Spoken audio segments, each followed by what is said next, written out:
Moving on to Chapter 3. Sarah came in the spring. She came through green grass fields that bloomed with Indian paintbrush, red and orange, and blue-eyed grass.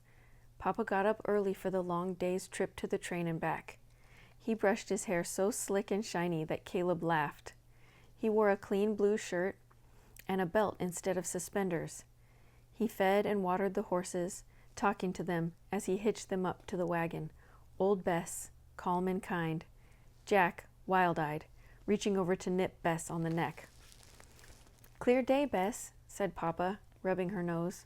"Settle down, Jack." He leaned his head on Jack.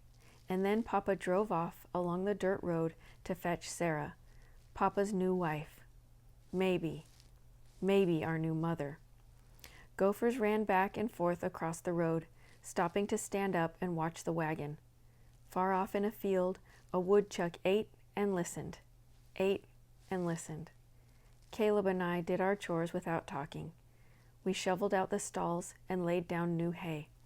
We fed the sheep. We swept and straightened and carried wood and water, and then our chores were done. Caleb pulled on my shirt. "Is my face clean?" he asked. "Can a face be too clean?" He looked alarmed. "No, your face is clean, but not too clean," I said. Caleb slipped his hand into mine as we stood on the porch, watching the road. He was afraid. "Will she be nice?" he asked, "like Maggie?" "Sarah will be nice," I told him. "How far away is Maine?" he asked. "You know how far. Far away, by the sea." "Will Sarah bring some sea?" he asked. "No, you can't bring the sea." The sheep ran in the field, and far off the cows moved slowly to the pond, like turtles. "Will she like us?" asked Caleb very softly. I watched a marsh hawk wheel down behind the barn. He looked up at me. "Of course she will like us," he answered his own question. "We are nice," he added, making me smile. We waited and watched.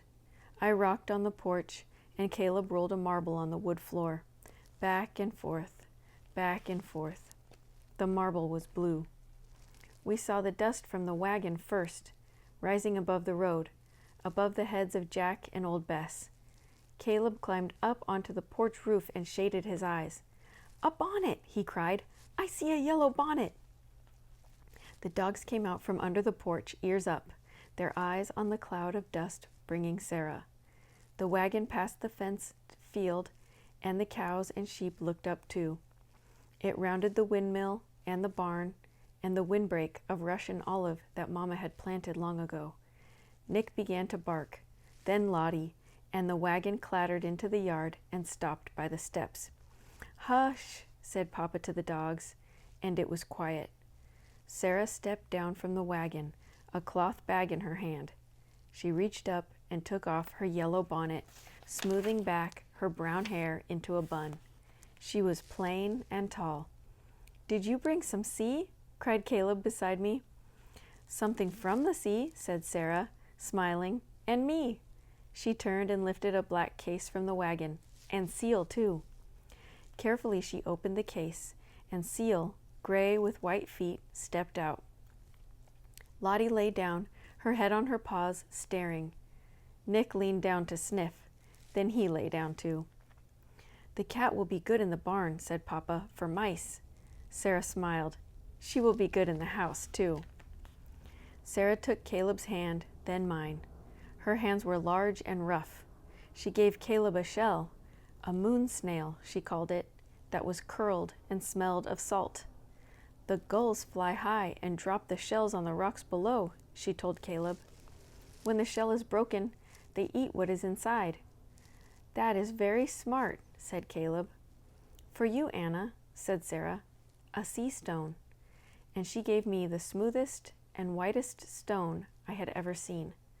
The sea washes over and around the stone, rolling it until it is round and perfect.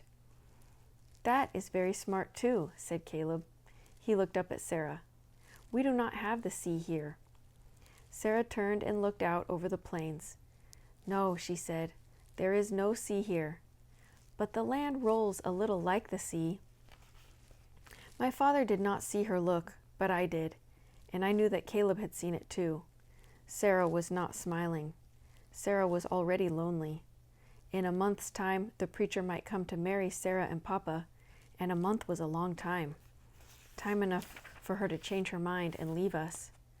Papa took Sarah's bags inside, where her room was ready with a quilt on the bed and blue flax dried in a vase on the night table. Seal stretched and made a small cat sound. I watched her circle the dogs and sniff the air. Caleb came out and stood beside me. "When will we sing?" he whispered. I shook my head, turning the white stone over and over in my hand. I wished everything was as perfect as the stone. I wished that Papa and Caleb and I were perfect for Sarah. I wished we had a sea of our own.